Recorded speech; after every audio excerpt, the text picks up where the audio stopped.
You're done with your Oreo? Yeah, done with my Oreo. Okay, good. Do we really know what happened? The brother did. The brother, that's what I thought too. I mean, that seems like kind of obvious. Hey, do you want to talk about death? Yeah. I mean, Murdery thingy.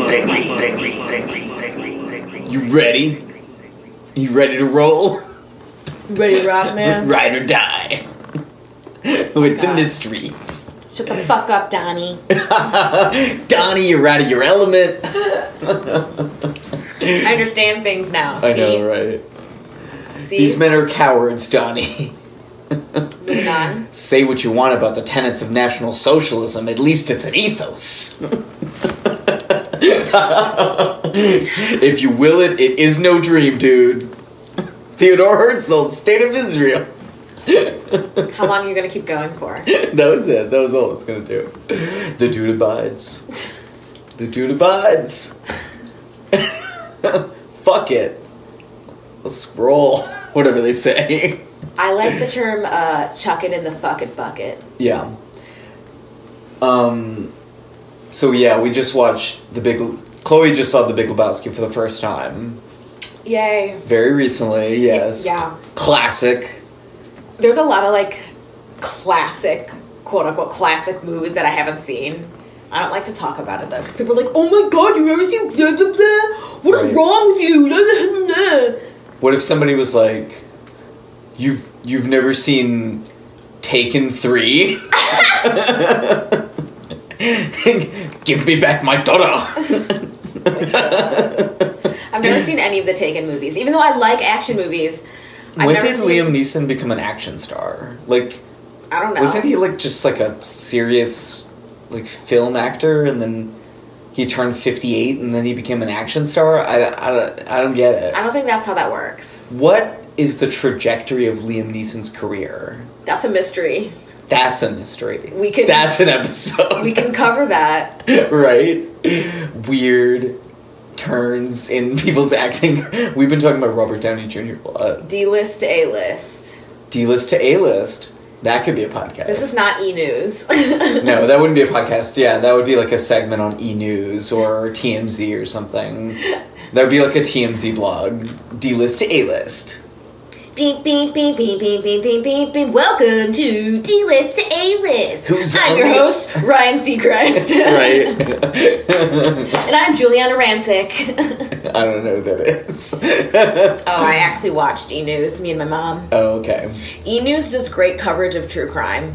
Have you ever watched... They have some great true crime documentaries. Oh, really? Yeah. That's cool. They have a good one about Marilyn Monroe.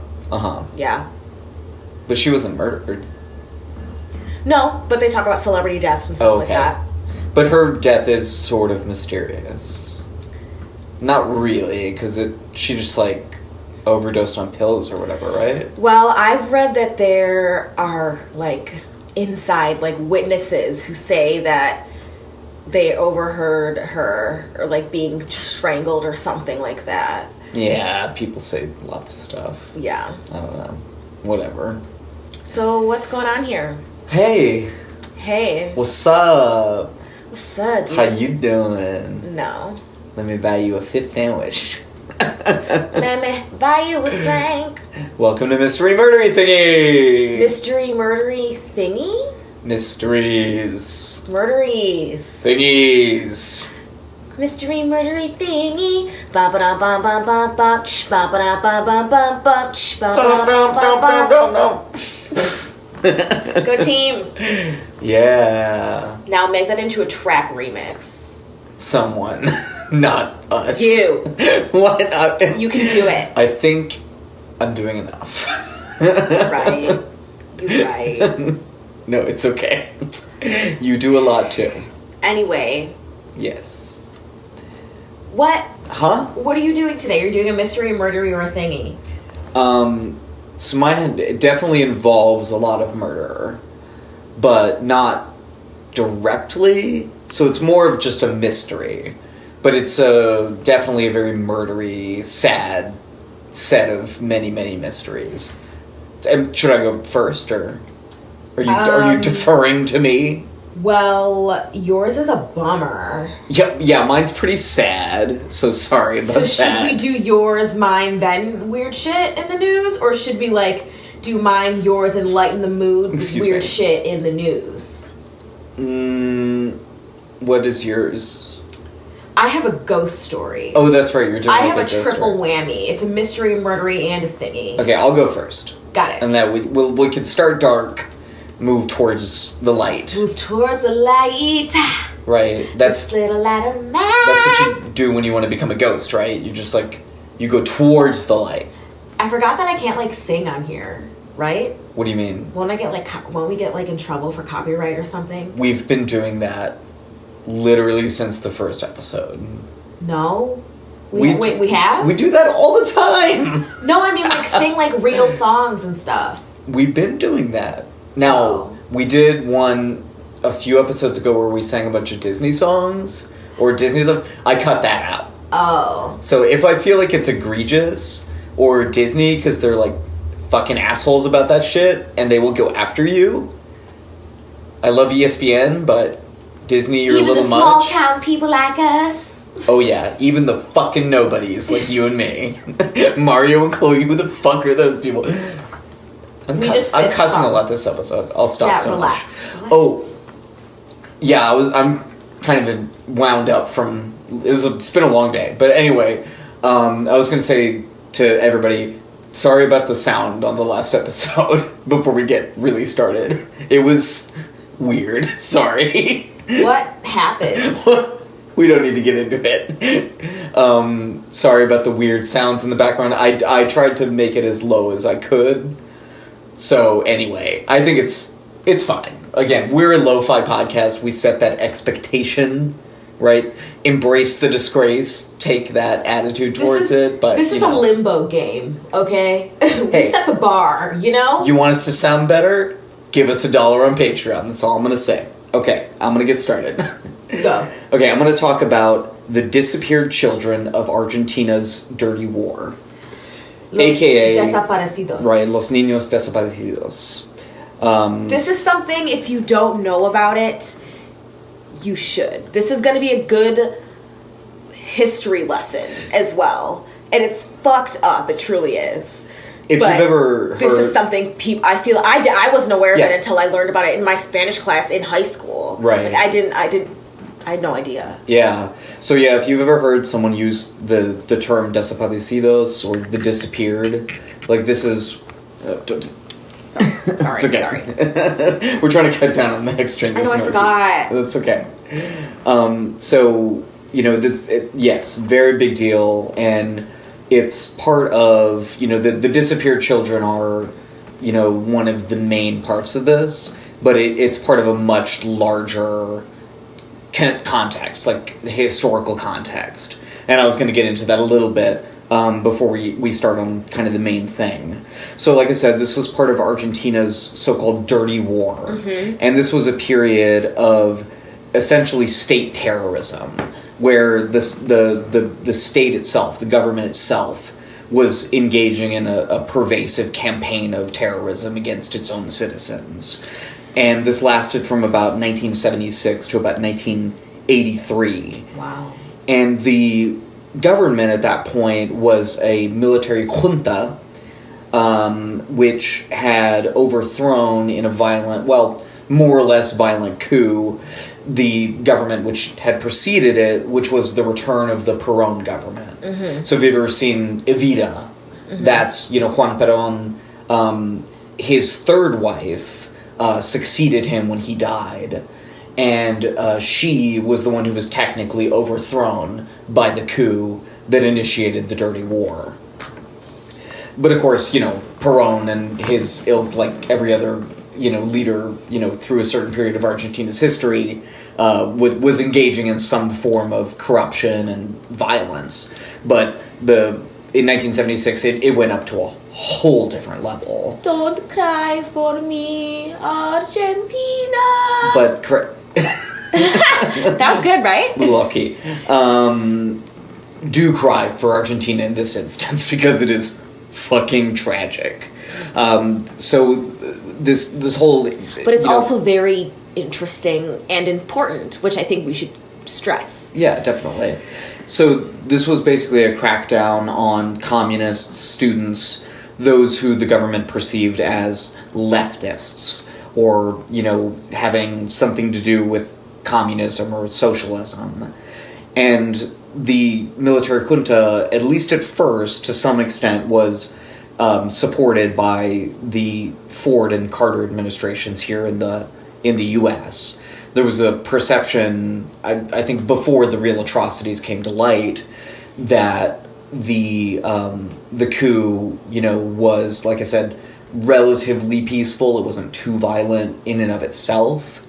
And there was a perception in the United States, well, communism needs to be contained, right? That was kind of the whole, ethos through the Cold War. Mm-hmm. Keep it in Russia, keep it in China, don't let it spread to the Western Hemisphere. That plus, the Monroe Doctrine, which we've always taken, to sort of mean like this is our...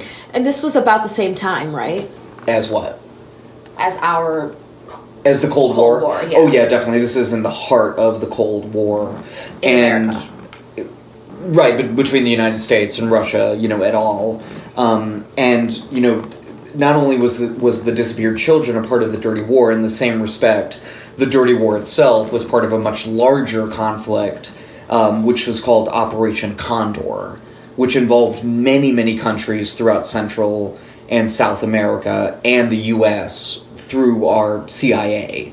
And it was a coordinated effort amongst these governments to suppress that, perceived communist influence that they felt was, taking over a lot of the governments in South America.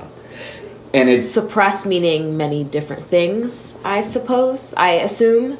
Yeah, suppress, definitely including things like illegal arrests, torture, killing, forced disappearances. So the worst things that you can imagine. And about 30,000 people were killed over this period. That's the best estimate that people have. You said 76 to 83? That's like 7 years? Yeah, 7 years, yeah. 7 years, yeah. That's insane. Yeah, definitely. So, there were mass shootings, but people were also literally thrown out of planes. So these are the death planes or the death flights or whatever. Oh my god. And this was done partly just because of the huge mass of people that were being killed. They didn't have room or the resources to house all of these bodies that they were accumulating. But it was also done in an effort to hide the crime itself, to not leave behind those mass graves that could be found. When eventually, the crimes were uncovered. And I think they always knew that they would be, while they were doing these things. It's so insane. And they also ran about 340 secret concentration camp prisons, housing about 12,000 people. Mostly, political prisoners. And when I say concentration camps, I mean that in the truest, most literal sense. They literally took their cues from the Nazis and used what they had learned from the Nazi regime on their own people. Why? Yeah. Was this all because they thought these people were communists and going to take over the government? Right, because they wanted to guarantee that their rule was going to perpetuate, and they felt that these leftists, these communists, not only it's not only for them a political ethos. This is a cultural ethos and a way of being. To them, it was tied up in also a sense of religiosity. That if you were communist or a leftist, then you were an atheist. Whereas if you were a true patriot and a true moral person, then you were a Catholic. And the Catholic Church was actually complicit, if not involved, in some of the atrocities themselves, including the death flights. Catholic Church doesn't have a great track record. Sorry, a lot of religions don't. They also do a number of wonderful things. My religion does. I'm an ex-Catholic myself. The Oriists, of course, are the most benevolent of religious people. Yep. So it's really sick, right? The military junta's name for what they did, for all these things that we've just been describing. Yeah. Their name for it was Proceso de Reorganización Nacional, or National Reorganization Process. That's what they called it. The National Reorganization Process. Yeah. And I think that speaks to the sense of, like, dehumanization. Like, they felt like they were... It seems like boxes that they're shuffling around. Yeah, I don't get it. And tossing out. Right, and sorting. But this, clearly they did not see these people as people, and that seems like very much at the heart of this. So what is the criteria for the government to go after you? Why would they accuse you of being a communist? It was a whole range of things. Was it like journalists? I feel like journalists would be easy targets or something like that. Yeah, right? Definitely journalists, students, organizers, people who ran unions, but it could be very small things, and it could simply be perception. Like, there were a number of students in a certain school who were killed or disappeared, probably killed, simply because they formed like a student union, like a student government, and they participated in that. And therefore, they were seen as somehow a threat to the government, I suppose, and they were disappeared. There were other people who were involved in violent resistance against the military junta. The Morenists, I think, was the main group.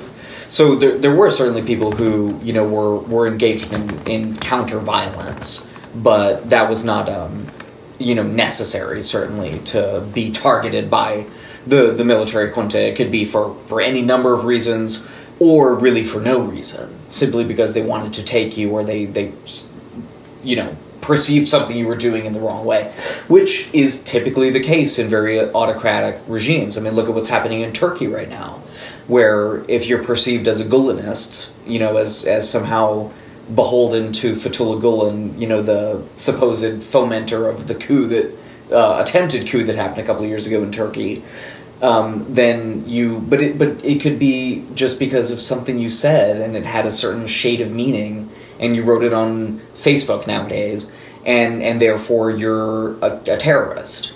Okay. It's that sort of mindset, and it happens again in many different countries throughout time. Yeah. But this is a really, really bad example of it. And like I said, we're not going to get into everything that they did by any means. The Operation Condor, the Dirty War. There's so many mysteries that were created from all this, because it's governments trying to hide their crimes, and therefore mysteries will occur. It seems like just cover up after cover up. Exactly, and the main theme of what we're going to talk about today is the uncovering of those cover-ups, because we're gonna that's where the real interesting stuff comes in. Excuse me. So, like I said, we're going to talk about the children, right? Think of the children, but seriously, like, that's a cliche, but seriously. So when the Argentine government of this era, of the Dirty War, when they would capture a person, and they happened to be a pregnant woman, or they became pregnant during their captivity, usually through the rape from their prison guards, which of course happens in prisons all over the world for far too often. But in these instances, they would keep them jailed just long enough so they would give birth. Sometimes they would let them hold the child for a few hours. Sometimes they would let them, breastfeed the child for a few days or a few weeks. But eventually, the mother would be taken and would be killed. Why? It was part of this campaign. I guess I guess none of my questions really make sense, because, like... Well, it always comes back to the same thing. They want to get rid of their perceived enemies. When you run a government in such a way that you are more...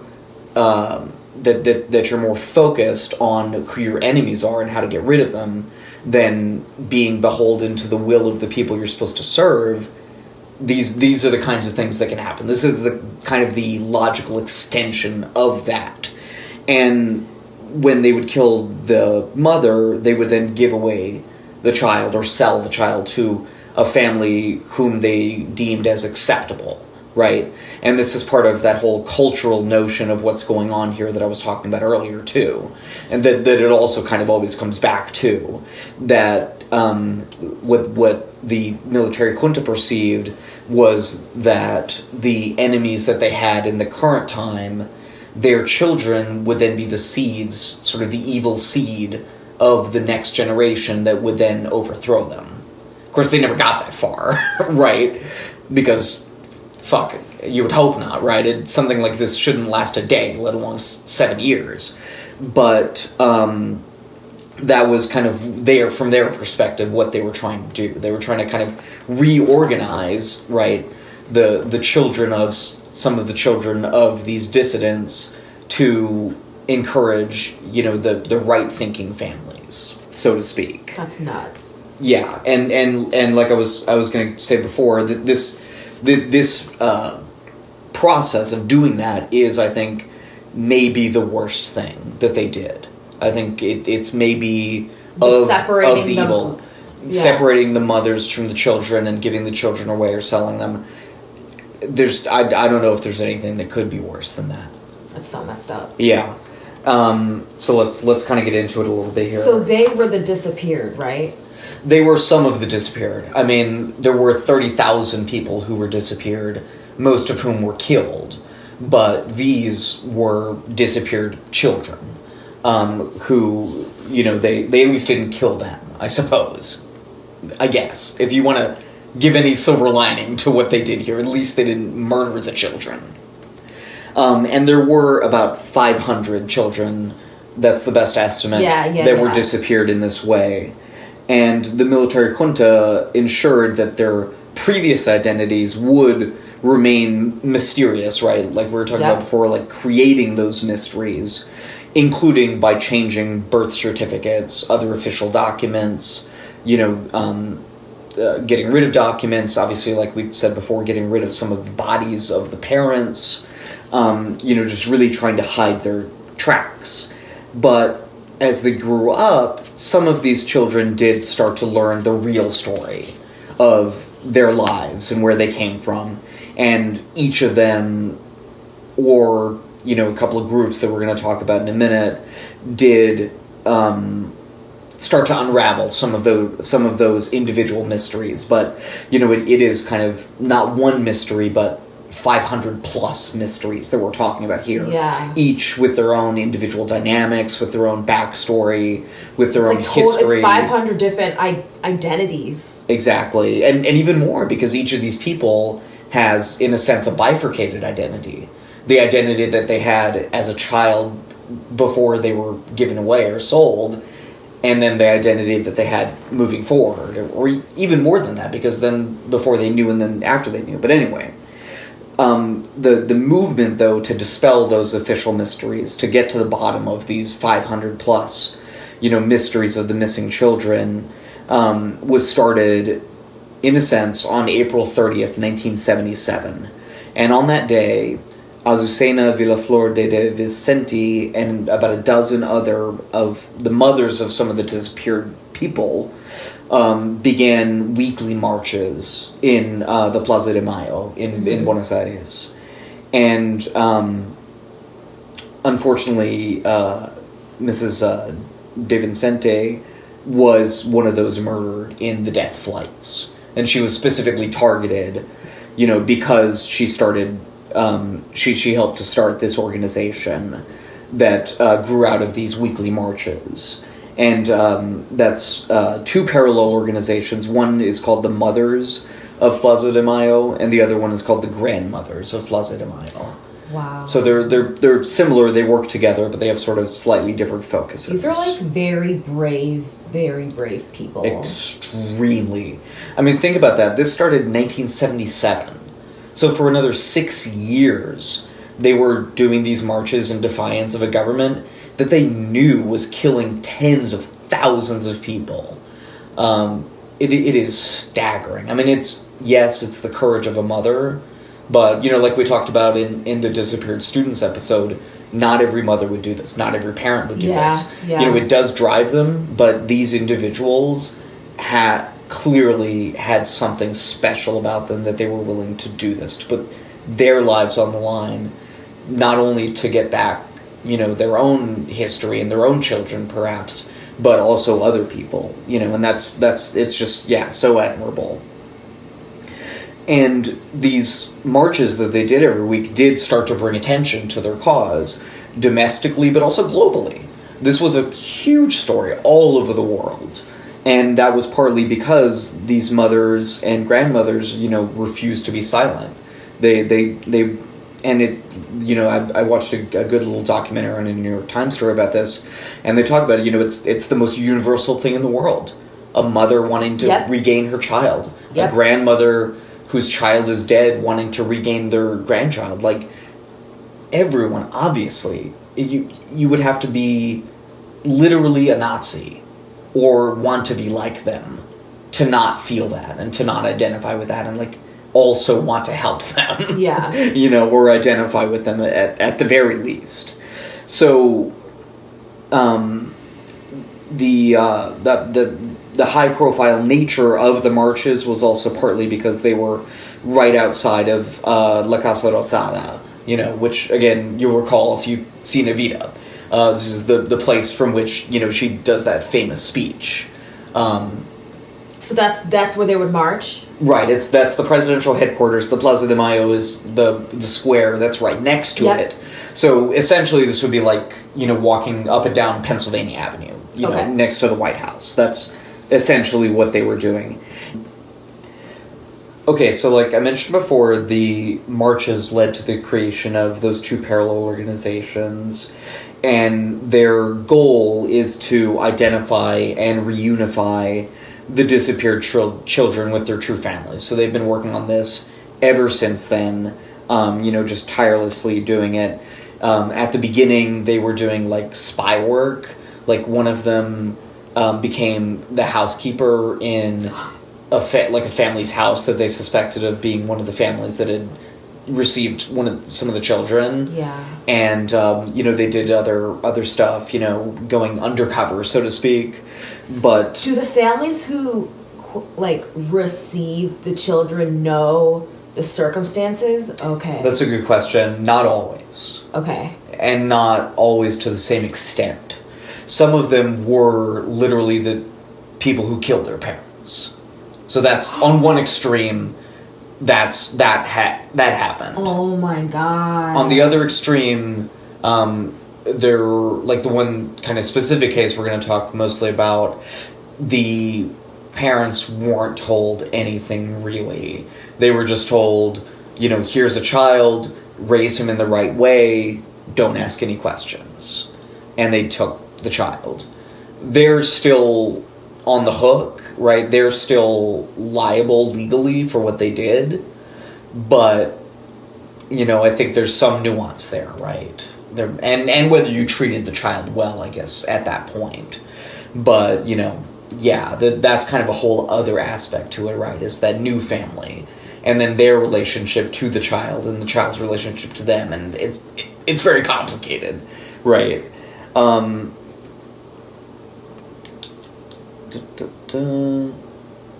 So another thing that, has made this even more mysterious for some of these families, right, for some of these individual mysteries, are that some of the grandparents didn't even know that their daughter was pregnant when they were captured.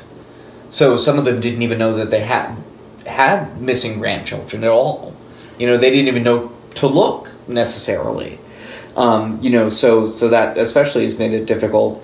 And one of those, Estela Barnez de Carlotto, who used to be a school principal, didn't find out until about 2 years after her daughter Laura had been taken that she had actually given birth in 1978. And at that point, Miss de Carlotto decided to join the grandmothers of Plaza de Mayo. and she actually became the president of that organization. Whoa. About 10 years later, and has been helping many families, dozens and dozens of families, find their missing grandchildren. And here's I've got a couple of quotes from her that I really like. And she was in that documentary too. She seemed really, like we were talking about before, like she had the courage. So she said about her work, quote, "Each case is a triumph of truth over lies, horror, and deceit." Close quote. So I think that really gets to the heart of it, right? The truth is what they're seeking, and that's always going to win out over lies, over deceit. The truth will out eventually, because that's just the nature of things, apart from being the moral thing as well. And here's another good quote from her. Quote, "These predators thought that we women were weak, and that we women and that we were going to stay at home crying in fear. They were wrong." Damn. They were wrong. Yeah, I know. And Damn. I got and of course it's in Spanish, so I'm reading the subtitles. Immediate respect. Oh yeah, I got like chills when she said that. It's like, oh my god, badass motherfucker. Like, Jesus. Like, yeah, no. Like, Mother Bear. Right? Like, talk about Mother Bear. Like, no, you're not gonna fucking take our children and not tell us anything and expect us to just go home. Yeah. Not gonna happen. Never was gonna happen. Yeah. Again, it's very sad, very tragic. But this is also very inspiring. It's also very inspiring. From tragedy, people emerge who inspire other people. Invariably, it happens. And she is definitely one of those. And by April 2017, or exactly, I suppose, 122 children had been found. Wow. So 122 out of, over 500. So that is a lot, but it's also not a lot, So, I guess we kind of have to think about that, right? Why aren't there more, in a sense, as well? But one of those 122 was Miss De Carloto's grandson. So she did eventually find him. Wow. And this was in the summer of 2014. Oh my gosh. Yeah. And so, 36 whatever years later, and he was finally found, and it turned out that he was a famous musician who's actually the director of a music conservatory named, he used to be named Ignacio Urban. What? And yeah, so Ignacio, that's nuts. I know. So Ignacio had always wondered, as some of these children did, whether he was one of those missing children, right? Whether he was one of the disappeared children. And, he noticed that he didn't really look like his family. That was kind of the main thing that tipped him off, which some other ones said too. They just had no family resemblance. But he also didn't think like them. He wasn't like them. He didn't... And he said he made some choices in his life that they never would have made. And it was, very clear to him, I'm not like my parents. I don't know if they're really my parents, which just seems very strange to be in that situation. So were there people that age that had to question their own family? Had to question their own family? Yeah, how I don't understand how you would know if you were a disappeared child. Just because your parents don't look like you would think, oh, maybe this horrible thing happened to me. Yeah, everyone knows about it. It's a super famous thing that happened. So that's what I'm saying. So there's this whole generation of kids who grew up with that kind of and they're way of thinking. Oh yeah, definitely, and they're around my age, right? They're in their mid to late 30s or whatever. Yeah. So yeah, there is a whole generation that has had to deal with that psychological phenomenon of having to wonder, and some of them have, and some of them have been told by their parents that they were adopted. Some of them weren't told anything, but some of them were told that they were adopted at least. So that may have also sparked something. So, but in Ignacio's case, he eventually found out that he had been given to a rural farming family by their powerful landowner. And like I said before, they were one of those ones who they weren't really told anything. They were just told here's a child, don't ask any questions. But, when he was 36, Ignacio got a blood test, and that's how most people find out nowadays. And there's the specific organization that does them for this purpose and keeps a bank of all the DNA. Wow. And he learned that he was one of the disappeared, and at that point he changed his name to Ignacio Montoya Carlotto to, and actually I believe they said it's actually mandated by law that when you're found to have been one of the disappeared children, that you have to actually change your last name to the name of your previous family, which not all of them want to do. Because unlike Ignacio, who really, embraced, although he said it wasn't, perfect, there were issues, right? Some of these missing children have resisted being integrated back into their, previous families or, dealing with that situation at all. Well, how can you? It's really hard. I think it definitely depends on the person. Oh, yeah. And the kind of environment they're in to, take that kind of news. Yeah, exactly. Some people could be in complete denial and just not believe it. And Right. maybe not all of them had, a horrible life growing up either. Yeah, definitely. Some of them really loved their adoptive parents. Yeah, so it's sad. So it's super sad to find that out. Yeah, exactly. And if their parents, even if you found out that your parents knew about the circumstances, how would you feel? Right. And there's a quote I was going to read about, kind of making that point. And it's from an Argentine geneticist who was exiled during the Dirty War, named Dr. Victor B. Penchade, and he describes it this way. Quote, initially, most victims experienced psychological shock when their true identity was revealed. Close quote. And I think that's a good way of putting it, psychological shock.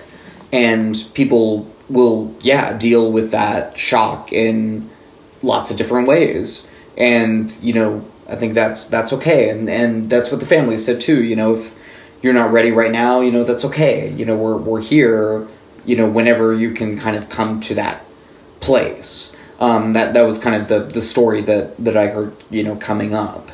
But the prosecution, we were talking about how the families who received the children, they're legally liable. So that is also a big, kind of pain point. So are people taken account, were people sent to jail and charged and stuff for this? Oh, yeah. Hundreds of people have been. Yeah, something like 700 people. Well, that's kind of all the people that have been charged with crimes for the Dirty War generally. But a lot of those have also been, these people. Families who took in, or couples who took in a child. Yeah, when it's found out, it's immediately referred to in their system, it's the courts. But then do you have to, prove to them that you didn't know? That's part of it. Really, that's mitigative, hard but it's not to do. That's not dispositive. That doesn't mean that you didn't commit a crime. I know, but yeah, but no, that is definitely part of it. So there was, one particular of the disappeared children. His name's Hilario Baca, who said that he was, quote, not curious about his identity. He never. He never wanted this. And he was kind of the example of that kind of situation where they just weren't really interested in finding out about this whole thing. They were perfectly fine being that person, in that family to whom they had been given. So, they didn't want their lives to be disrupted. Which, like I said, that's also, kind perfectly of understandable. Logical. Yeah. But the main way that these reunifications have occurred since the 80s is through genetic testing. Yeah. And the same DNA analysis technique that allowed the Golden State Killer's, great-grandparents to be found and then traced down to him. Family tree type stuff? Right, that's the same technique that they used for this. Because, of course, the vast majority of, if not all, of the parents are gone. They can't match with the parents. So they do DNA matching where they can match it with the grandparents or with the uncles or, whomever, this wider, circle of family members. And in 1987, the National Bank of Genetic Data was created. That's that organization that, facilitates these exams and everything so that they can do this. So did things increase? Did people, were more people starting to go find out who they are now that they could? I'm not sure what the rate has been over time. I mean, it's been 122 by whatever I said earlier, 2017. So I'm not really sure. But I guess it can't be that many per year if it's, it's been since 1977. So yeah. But about 10,000 people have been tested to see if they're one of the missing. So there have been a good number of people who have been tested. And they also hold, DNA of a lot of the people who were killed, if they were able to recover the bodies. Although, like I said before, a lot of them were simply thrown into the ocean. And people have also used social media to search out their lost relatives. So that's kind of the other main way nowadays that people figure out these mysteries. And, all of these efforts and this whole kind of experience did play into what happened in 1989 at the UN, where they passed the Convention on the Rights of the Child, which stated in part that nations must respect the rights of the child to preserve his or her identity, and specifically identified this type of crime as a crime against humanity. Wow. So, and I think that's important because, like we were saying before, it is the most basic human instinct to identify with a mother caring for their child, right? I mean, there's nothing more human than that. And if you can't respect that, then clearly that is a crime against humanity. Yes. I agree. Obviously. And the work of the mothers and the grandmothers of Plaza de Mayo and these other people, working to uncover these mysteries have also helped tremendously in the prosecution of, these crimes against humanity for the Dirty War. Not only the missing children, but other crimes as well. The disappearances, the killings. They have done such painstaking research and such persistent research over the years that, essentially they've been their own investigative force. Yeah. And that's what it borne seems fruit. like, at least. If they're were the ones that were fighting back first. Definitely. And thankfully the government did eventually change. Obviously not perfect, right? But, not murdering its own people by the truckloads. Yeah. And in fact, the government, after this era eventually did, institutionalize the uncovering of these mysteries so that we actually came full circle. The mysteries which had been instantiated by the government itself then were helped to be uncovered by the later versions of that same government. So I think it's kind of interesting in that way. The power of government can be used so effectively and has been used so effectively and so pervasively to create mysteries, throughout all of time, including all the way up to today, here, right now, every government at the local level and all the way up, to the UN. But we should talk about government conspiracies. Oh, that would be a whole 5-parter. No. Oh my god. I do not want to go into that. But we can definitely find more. There are a lot of government conspiracies. Okay, so that was pretty much all I had, but I'm going to do my sources. Yes. So Wikipedia. Really? Wow. I know, right? Surprise. Something different. Right? I read from, not all of, because these are really long pages, the Dirty War, the one on the Dirty War, Mothers of Plaza de Mayo, Grandmothers of Plaza de Mayo, Operation Condor. And then I also read an article in The Guardian by Uki Gonyi and one by Clyde Haberman in the New York Times. That was where there was that little, it's called Retro Report, little documentary. It was really good. If you want to actually hear Ms. De Carlotto or see her talk, which I would definitely recommend, Look up that article in the New York Times by Claude Haberman on the Retro Report. And then one by Gaston Kavanaugh and Alan Hernandez at Vice. So, yeah. Yay. Yeah, so that's the story. Oh, wow. That was a big one. Yeah. But it's important. It's pretty fucked up. It is. I mean, we were talking about this, before when I mentioned that I was probably going to do this story, that, it is very sad, it's very tragic, but it is important, right? I think especially when we're talking about official mysteries, it's important that people don't respect the will of their government in that respect, right? What they want to hide, we should try to uncover. We're not doing that, but we are thankful to the people who are doing that so that we can talk about their work. Yeah. And spread the word. Right. And amplify their message. Amplify. There. Message. That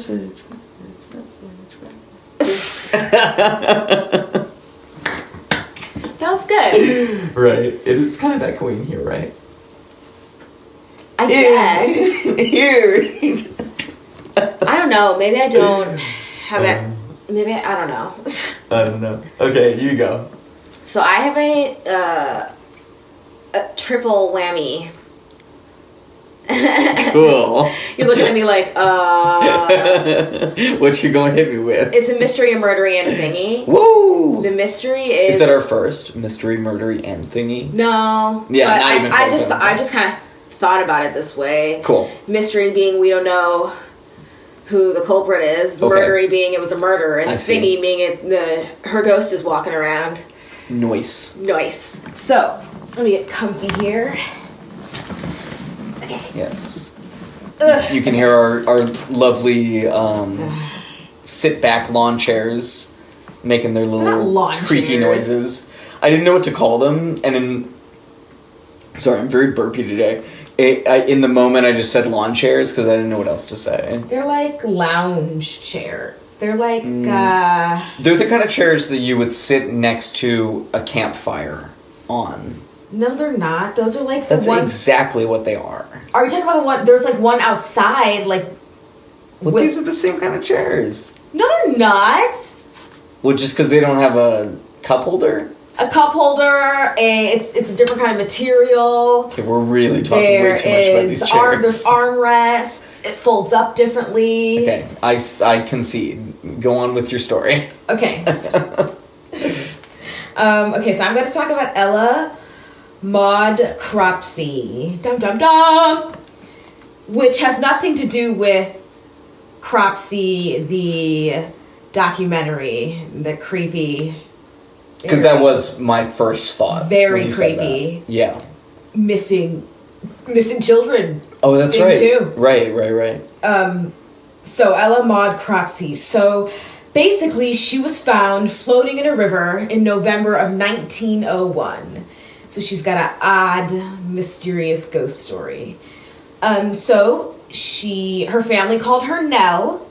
And in 1898, they moved to Elizabeth City, North Carolina, all the way from Brooklyn, New York. So the thing about this story is that it's like it definitely really happened because there's records of it, but it's still a little bit has a little bit of lore to it. And I found a lot of different details. Mm-hmm. Some were mentioned, some weren't. Such as how big the family was. The family had 4 kids. Some say 5. But the story definitely focuses on the 2 eldest daughters, and that's Ella, Nell, and Olive, who we call Ollie. And so as this family moves into Elizabeth City, they are a wealthy, well-to-do family, and the 2 eldest daughters quickly attract suitors. Ollie attracted a man named Roy Crawford, and Nell attracted a man named Jim Wilcox. Now, Jim Wilcox was the son of the local sheriff, and Nell was 16 at the time that she started seeing Jim. And Jim was 5 years older than her. And so they got along really well. They, quote unquote, courted each other. This is, early 20th century Right. here.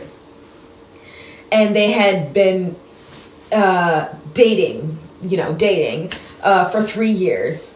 And their relationship soon got kind of rocky because the dynamics were changing. Nell kind of felt like she wanted a family now. She was at that age. I mean, she was 19, but still, she felt... Almost a spinster.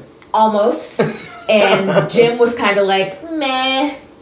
So... Still wanted to sow his wild oats. They didn't have the same type of future in mind. As so often happens, one person's more into the other person than... It happens. That's very often happens, yes. So, the last time she was seen was November 20th, 1901. So what happened that night was Jim, he visits the Cropsey family and asks to speak with Nell on the front porch alone. Jim was the last person to see her, and the last time she was seen by her sister or family was that night. Before she walked out on the porch, closed the door, and they talked. Apparently during this time, Ollie heard a thump, but she ignored it. So what happened on the porch was I've got a couple, like I said, there's a couple different sources. Some talk about a fight on the porch, some don't, but it was definitely Jim came to talk to Nell to break things off with her, to break off the relationship. And the last time he claimed that he saw her was 11 o'clock on the porch, and he left her alone. Crying. That's what he says. That's what he says, yes. Some sources say he gave her back the keepsake photo that he had kept of her. Others say that Nell gave Jim an umbrella as a gift, and that was what was found on the porch. Jim wasn't, like I said, he wasn't interested in marriage, so this is why he felt he needed to break it off. Nell wanted a home life. She wanted kids, that classic settle down type feel. And again, Jim was 5 years her senior. So... And yet, so much her junior in maturity. I know, right? Odd how that's not odd. Because, as I've so often remarked, men at any age reach the level of emotional maturity that an average woman reaches at the age of 15. Wow. And that is just a fact. Wow. Men are emotional children.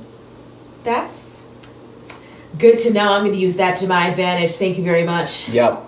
Oh, yeah, we're also easily manipulated. Oh, honey, I know. Oh, yes. I know. Yes. So yeah, Nell became disinterested in the relationship. Some places say that she started flirting with other men to get Jim to propose to her. But out of the 4 places I looked, there was only one place that said that. And so I think that's highly up for debate, especially since in stories like these, women often get the blame and they have to be turned into some sexual object, and then they're judged by it and this, that, and the other thing. And so I saw that and I was like, that's an unnecessary detail that I didn't find anywhere else. So I just thought that was, yeah. Mm-hmm. So Roy Crawford, who was Ollie's suitor, he had also been visiting that night. And when he left, he also said that he saw no sign of Jim or Nell.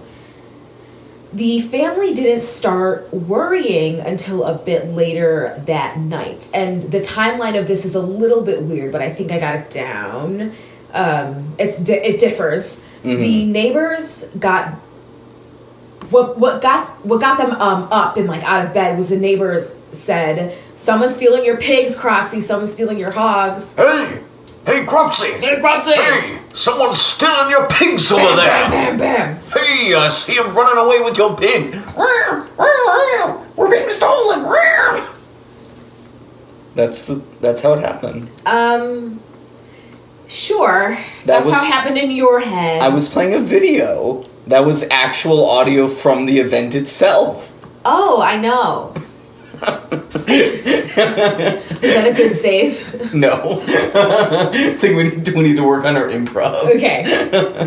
So, yeah, they had a pig. This was like a big house, by the way. I'll talk about the house a little bit later. Okay. But they had a pig pen in the back at that time. Sure. Upon further investigation, it was found that none of the hogs were actually missing. And when Ollie saw that Nell wasn't in her bed, the family called the police, stating that Nell had disappeared. Some other sources said that Ollie checked for Nell before neighbors called them about the pigs, but it's a little bit fuzzy. So Jim was under suspicion immediately because he was the boyfriend, obviously, and he was the last person to have seen her. So he told the sheriff that he left Nell at around 11:15. He went to a bar with some friends, had a drink, and then he was home by midnight. Oh, no. The sheriff is his dad. He told the chief. The chief came in. I was going to say, I couldn't remember if the sheriff was his dad or if it was the other... The sheriff is Jim Wilcox's dad, and the chief was Right. the one who was investigating. Because your dad's not going to investigate you for murder. Yes, and the Right. sheriff also said that, yes, he was home by midnight. Credible. Yes. Because the photo was never found, the one that he supposedly gave her back, he was looked at closely. Also, an empty bottle of whiskey was found by the bank, and the bartender said that he sold a similar bottle to Jim that night. Now, I only found that particular detail one other place, but I thought it was interesting. I think he's guilty. I don't, actually. No. We'll keep going. Okay. So, when morning came and she was still missing, the townspeople, there was a whole search party, they searched everywhere, but she was never found. Jim was then arrested on suspicion of kidnapping, and he was kept in jail. So, a month goes by, December 27th, actually over a month after her disappearance, Nell's body was found floating in the Pasquotank River, which was right near their house.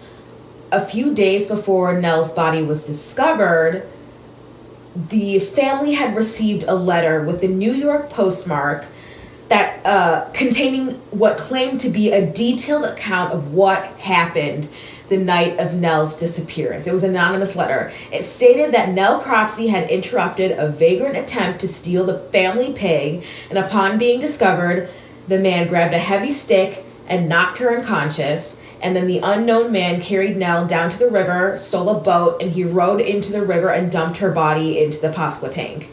I'm not sure how to say that. The letter included a map which marked the spot where her body could be found, and the spot marked was very close to where her body was actually eventually found. But the letter came after her body was found, right? No, the letter came before. Oh, A few days before. Oh, okay. That's when searches started happening again during this time. Right. So, blah, blah, blah. And who sent this letter? Sorry, hold on. I've got a question. What's up? Who sent this letter? That's my question. No one knows. Oh, no one knows. That's the mystery. That's the I see now. Okay. So We're dealing with a mystery here. What? It's like that's the point of the podcast. What? What? But meme. So No cow. Kyle. It's time for bed. Okay, sorry. Go, please keep You need going. to cut out like most of that. No. Whatever. Do what you please. Yes, Mr. I'm the Silva. one who does the editing. Okay, so I also read on a couple of sources. I thought this was like kind of bullshit, but I read it a couple times. Okay. So during the search, a psychic got involved, and she, Nice. yeah, this bitch kind of led the police on a goose chase. She didn't help at all. She called herself Madame Snell Newman, and she had come from Norfolk, Virginia. She told them about a vision that she had, and she said that Jim had chloroformed her, wrapped her in a blanket, killed her, but she was never specific on how, and threw her body into a well. And all the wells were searched, but obviously her body was found in the river. Right. So she was way off. I think, wait, are you saying psychics can be wrong? Yep. That's crazy. I, want to believe that psychics are real, but I know they're not. Well, and how do we know? It makes me sad. How do we know that there isn't one that's real? And all the other ones that are bullshit are just giving that the real ones a bad name. We don't. That's the answer to my question. Thank you for listening. All right, bye. Thanks for listening. And that's the episode. No, keep going. Okay, so there were autopsy reports, and it said that she had been killed by a blow to the head and placed into the water afterwards. So, the letter suggested that she was hit in the head. The pig thief theory was kind of blown off because the town focused on the fact that Jim owned a blackjack. And I actually looked up what a blackjack was. Yeah, I was going to say, I don't know. It's like a club, and it's used as a weapon. Oh. So, and this was also one of those things where Nell, she was this beautiful young woman, 19, part of a well-to-do family. She was admired, she was well-loved, and Jim was the person that was ultimately blamed. They wanted somebody to blame, and that happens in, obviously, so many cases. So, Jim was tried twice. In the first one, he was sentenced to death, but there was an appeal. And then the second, he was sentenced to 30 years in prison. He didn't end up spending all those 30 years. He was pardoned in 1920 by Governor Thomas Rickett, who was governor at the time. So when Jim went back to the community, he was ostracized, he was shunned, made fun of, and he fell into a deep depression, became an alcoholic, and he shot and killed himself in 1934. And from the day, up until the day he died, he was always maintaining his innocence. He never admitted to anything. He always said he was innocent. One source talked about how Jim had spoke with a man named W.O. Saunders, the editor of the Elizabeth City newspaper, and revealed everything he knew about the murder. And based on what Jim told Saunders was convinced that Jim was innocent and that he planned to publish his story. However, 2 weeks after that interview was when Jim Wilcox committed suicide. And shortly thereafter, Saunders, who was going to publish his story, died in a car accident. Weird. Right? So his words were never heard. Another source said that supposedly Nell's mother, Mary Cropsey, lost her mind and died in an asylum.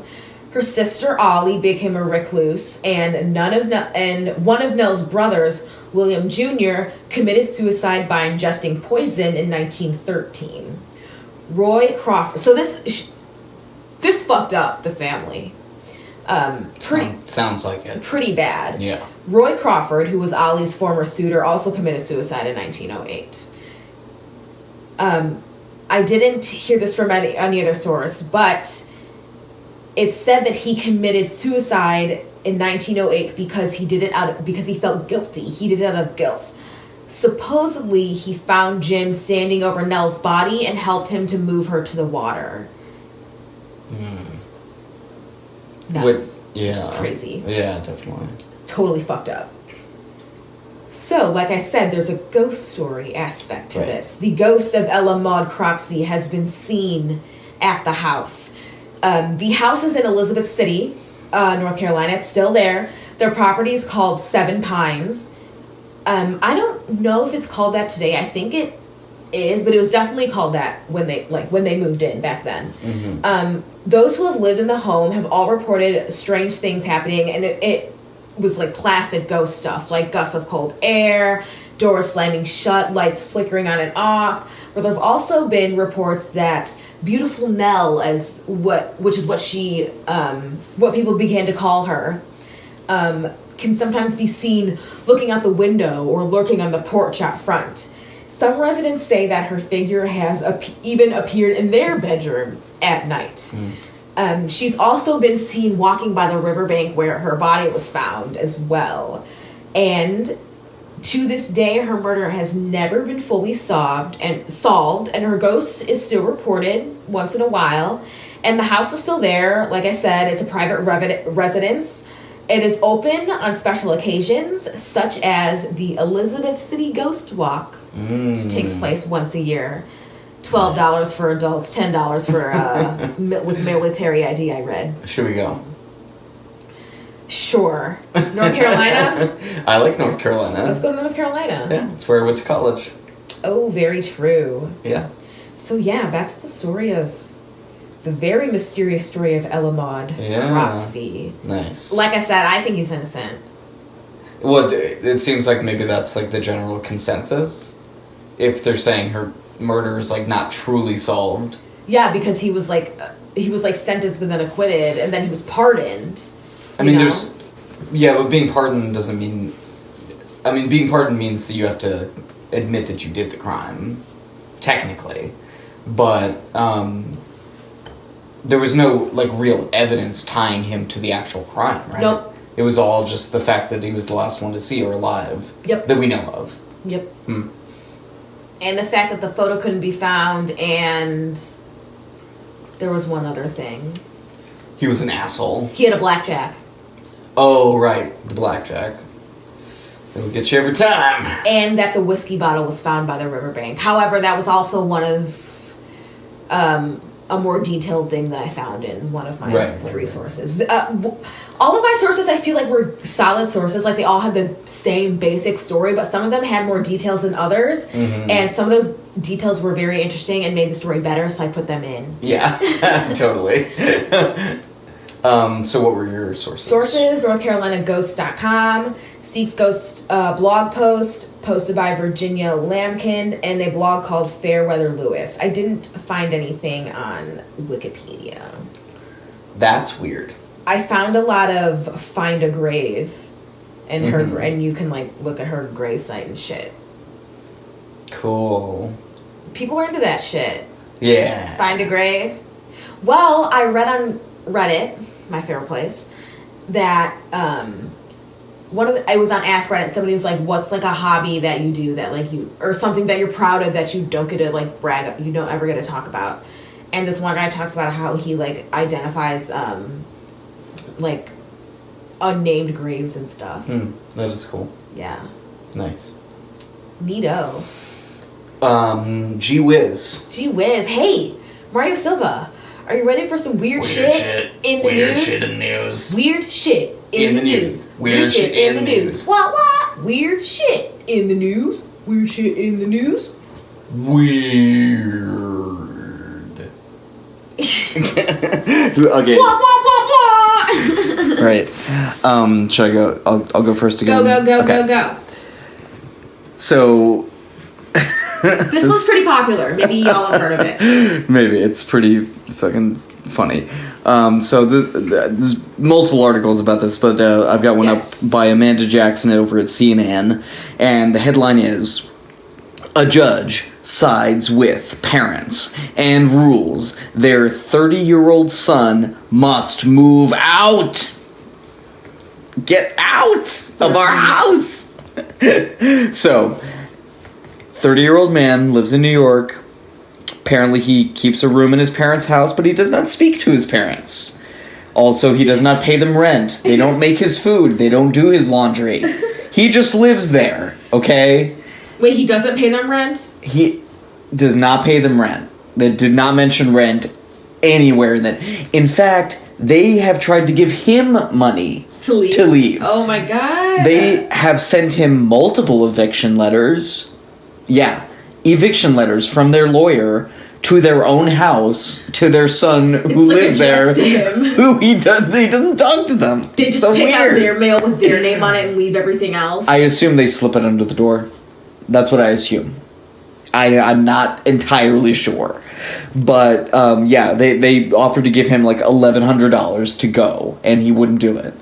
And so he took them to court, and he said, actually, you have to give me 6 months to move out because of this and things. And the judge was like, no, that none of what you said is real. And apparently, and apparently the judge showed him like a particular court case, like about this, that was like said that what he said was not real. But he would not relent. False. Shut down. Right. The judge did say that he was like pretty impressed with, you know, this guy's half-ass internet legal research. And apparently he was trying to make legal arguments. Like, he wasn't just saying, like, you know, I don't want to go, you know, my parents are terrible, whatever. He was, like, actually trying to, like, be lawyerly or whatever. So it wasn't like, Mom, Dad, you're ruining my life. Yeah, he doesn't talk to them, including he didn't talk to them in the court, where they also were sitting bizarre. in the gallery. I wonder. Very bizarre. Something must have happened. Well, we were talking about this, like, clearly this is not the whole story. Like, something's going on, right? Like, well, and they talked, too, about how he apparently is just, like, a big attention seeker. Like, he, when the judge called him up to the bench to, like, talk to him privately, and he was, like, talking about how the mics, he wouldn't be able to pick him up or something, so he, like, tried to take the podium with him that had the mics on it up to the bench. Yeah. And he also yelled over to the camera, the TV crews and stuff that were there, like, hey, when this is done, like, meet me out there for a press conference. Like, in the court, he's yelling at them. That seems pretty professional to me. Right. So, he lost. Yeah, he did not win his case in this instance. Seems like he wasn't even close, really. No. However, he does state that he will appeal. And that his parents will allow him to stay for another 6 months. Yes. Okay. Greatest court case of all time. That's insane, dude. Right. Marbury versus Madison. Move over. I also think it's interesting that it's become news. Well, it's a human interest story. That's true. I have one. I love. Okay, I have go. a human interest story, I think. Please. So, this is so backwards. The title's from the Telegraph in Georgia. And the title says, adults were at swing set until 6 and 12-year-old with rocks and a gun showed up. What? Cops say. Yeah. Which one had the rocks and which one had the gun? So, what happened was there were a handful of adults at a park. This happened in Atlanta, Georgia, on a Sunday afternoon. And they reported that a 6-year-old and 12-year-old came up and asked if they could use the swing. The adults said sure. And so they moved out of the way. They started to walk away. And then around 1:30 p.m. Oh, wait, no, hold on. Sorry, I messed up. Yeah, the adults told the two children they were welcome to the swing set, and they started to walk away. Around 1:30 p.m. And then that's when these kids pulled out their weapons, rocks the size of baseballs, and what appeared to be a black handgun. They don't know for sure. But they started throwing rocks at him, striking 2 of them and leaving one with an abrasion on his calf. And then the 12-year-old was holding the handgun, and he was pointing at the groups. And Jesus. Like I said, they didn't know if it was real or fake. And they fled the scene, and no one knows who they are, but they have descriptions. 6-year-old's wearing gym shorts, dark greenish blue shirt wrapped around his head and face. And the 12-year-old was wearing khakis and an orange shirt, also wrapped around his head and the lower part of his face.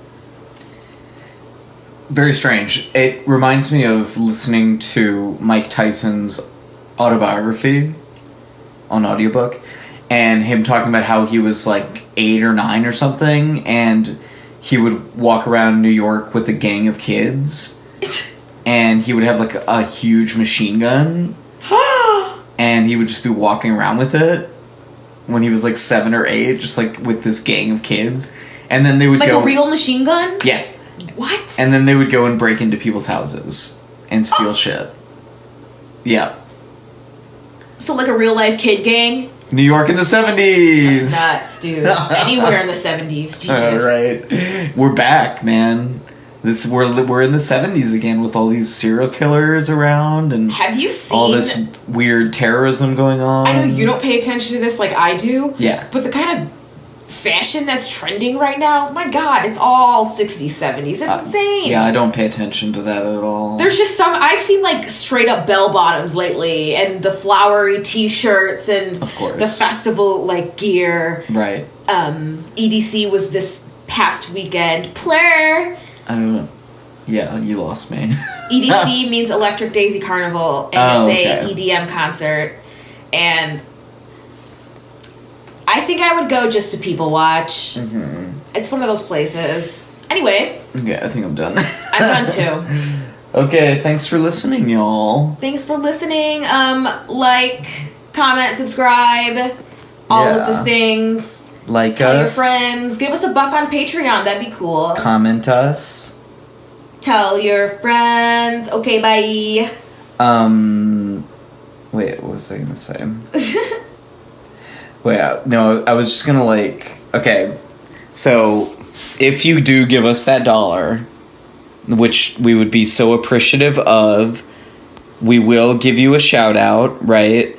But I was just gonna shout out some of the cities that we are getting some good listening numbers from. So people are listening to the pod. Bloomington Normal! We're great. Not so much Bloomington Normal, actually a lot in Bloomington, Indiana.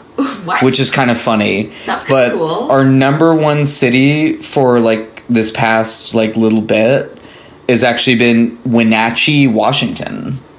I want to go to Washington. Right? I think it might be Brendan. I'm not sure. I like looking at these things and wondering who they are. Charlotte, North Carolina. We've been getting a ton from Charlotte, North Carolina. I wanted to go there too. I went to Davidson, so I'm thinking that maybe some Davidson people are listening. Spread the word. So thank you. Mario loves Steph Curry a lot. Shout you out. If Steph, if you're listening, Steph. Steph, I love you. No, you're really great. Steph should listen to our podcast. If you know Stephen Curry, tell him to listen. And then tell him can you imagine? to tell all his famous friends.